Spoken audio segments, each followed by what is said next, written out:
ओम श्री गणेशाय नमः। संतान सप्तमी व्रत कथा। भाद्रपद मास के शुक्ल पक्ष की सप्तमी को किया जाता है।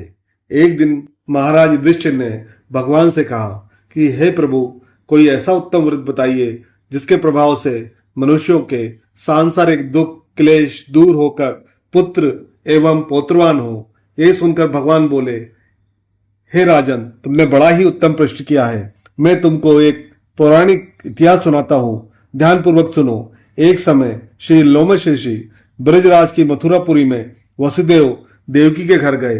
ऋषिराज का आया हुआ देख करके दोनों अत्यंत प्रसन्न हुए तथा उनको उत्तम आसन पर बैठाकर उनकी अनेक प्रकार से वंदना तथा सत्कार किया। फिर मुनि के चरणोदक से अपने घर तथा शरीर को पवित्र किया। मुनि प्रसन्न होकर उनको कथा सुनाने लगे। कथा के कहते कहते लोमश ऋषि ने कहा कि हे देवकी, दुष्ट दुराचारी पापी कंस ने तुम्हारे कई पुत्र मार डाले हैं, जिसके कारण तुम्हारा मन अत्यंत दुखी है।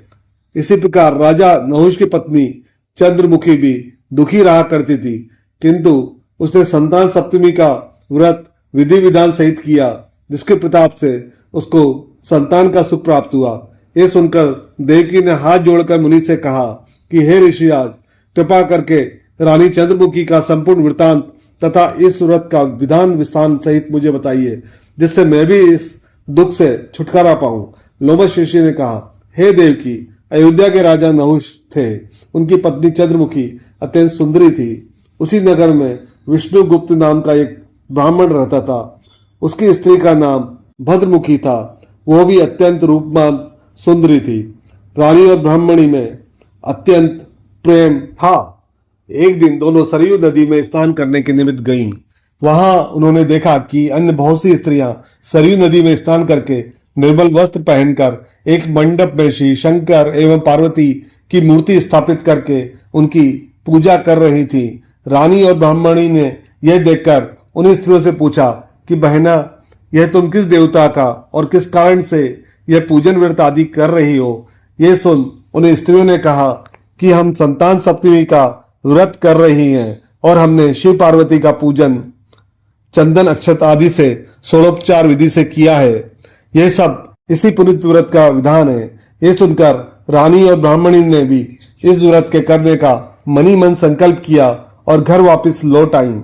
ब्राह्मणी भद्रमुखी तो इस व्रत को नियम पूर्वक करती रही, किंतु रानी राजमत के कारण इस व्रत को कभी करती कभी भूल जाती। कुछ समय बाद वो दोनों मर गईं।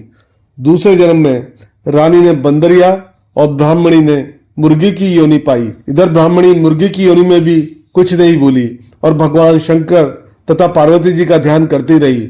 उधर रानी बंदरिया की योनि में सब कुछ भूल गई। थोड़े समय के बाद इन दोनों ने यह देह त्याग दी। अब इनका तीसरा जन्म मनुष्य योनि में हुआ।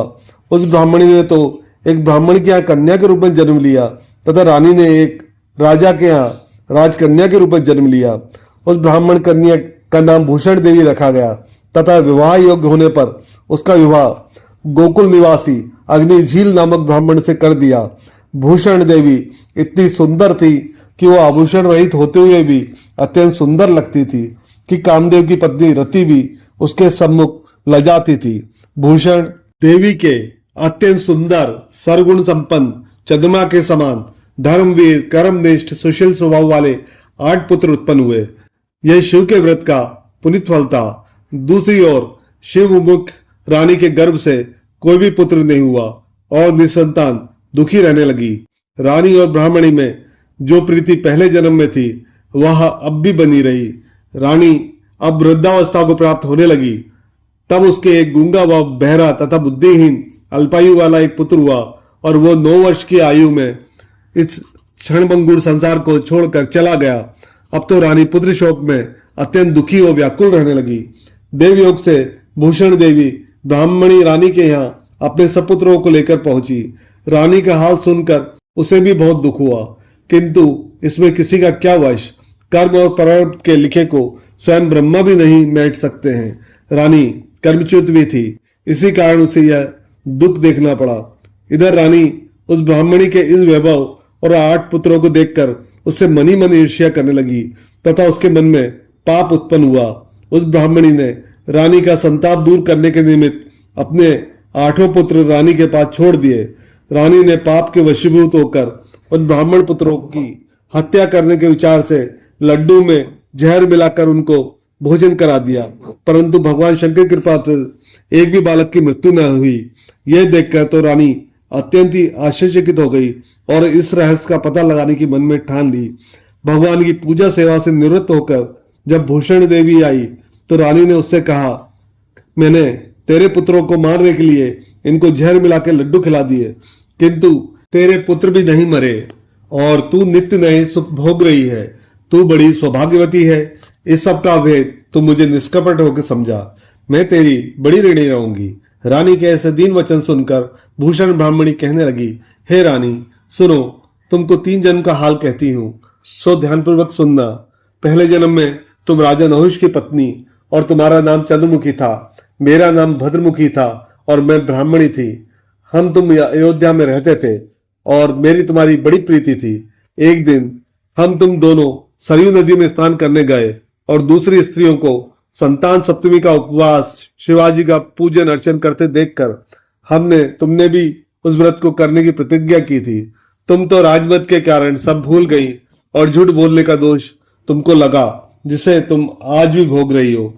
मैंने इस व्रत को आचार विचार सहित नियम पूर्वक सदैव किया और आज भी करती हूँ। दूसरे जन्म में तुमने बंदरिया का जन्म लिया तथा मुझे मुर्गी की योनि मिली। भगवान शंकर की कृपा से इस व्रत के प्रभाव तथा भगवत नाम को मैं इस जन्म में भी ना भूली हो और निरंतर उस व्रत को नियमानुसार करती रही। तुम अपने इस संकल्प को इस जन्म में भी भूल गई। मैं तो समझती हूँ कि तुम्हारे ऊपर जो भारी संकट है उसका एकमात्र यही कारण है और दूसरा इसका कारण नहीं हो सकता है। इसलिए कहती हूँ कि अब आप इस संतान सप्तमी के व्रत को करिए, जिससे तुम्हारा ये संकट दूर हो जावे। लोमस जी ने कहा कि हे देवी, भूषण ब्राह्मणी के मुख से अपने पूर्व जन्म की कथा तथा व्रत संकल्प इत्यादि सुनकर रानी को पुरानी बातें याद आ गई और पश्चाताप करने लगी। अब रानी भूषण ब्राह्मणी के चरणों में पड़ क्षमा याचना करने लगी और भगवान शंकर पार्वती की अपार महिमा के गीत गाने लगी। उसी दिन से रानी ने नियमानुसार संतान सप्तमी का व्रत किया, जिसके प्रभाव से रानी को संतान सुख भी मिला तथा संपूर्ण सुख भोग कर रानी शिवलोक को गई। भगवान शंकर के व्रत का ऐसा प्रभाव है कि पथभ्रष्ट मनुष्य भी अपने पथ पर अग्रसर हो जाता है और अंत में ऐश्वर्य भोग कर मोक्ष पाता है। लोमस ऋषि ने फिर कहा कि हे देवकी, इसलिए मैं तुमसे भी कहता हूं कि तुम भी इस व्रत को करने का दृढ़ संकल्प अपने मन में करो, तो तुमको भी संतान सुख प्राप्त होगा। इतनी कथा सुनकर देवकी हाथ जोड़कर लोमस ऋषि से पूछने लगी, हे ऋषिराज, मैं इस पुनित व्रत को अवश्य करूंगी, किंतु आप इस कल्याणकारी एवं संतान सुख देने वाले व्रत को विधान, नियम, विधि आदि विस्तार से समझाइए। यह सुनकर ऋषि बोले, हे देवकी, यह पुनित व्रत भादो के महीने की शुक्ल पक्ष की सप्तमी के दिन किया जाता है। उस दिन ब्रह्म मुहूर्त में उठकर किसी नदी अथवा कुएं के पवित्र जल से स्नान करके निर्मल वस्त्र पहनना चाहिए। फिर श्री शंकर भगवान तथा जगदम्बा पार्वती जी की मूर्ति का स्थापना करें। इन प्रतिमाओं के सम्मुख सोने चांदी के तारों का अथवा रेशम का एक गंडा बनावे। उस गंडे में 7 गांठें लगाना चाहिए। इस गंडे की धूप, दीप, अष्टगंध से पूजा करके अपने हाथ में बांधे और भगवान शंकर से अपनी कामना सफल होने की शुद्ध भाव से प्रार्थना करें। तदनंतर 7 पुआ बनाकर भगवान को भोग लगावे और साथ ही पुआ एवं यथाशक्ति सोने और चांदी की एक अंगूठी बनाकर इन सबको एक तांबे के पात्र में रखकर और उनका षोडोपचार विधि से पूजन करके किसी सदाचार, धर्मनिष्ठ, कर्मनिष्ठ सत्पात्र ब्राह्मण को दान में दे देवे। उसके पश्चात 7 पुआ स्वयं प्रसाद में ग्रहण करें। प्रकार इस व्रत का पारायण करना चाहिए।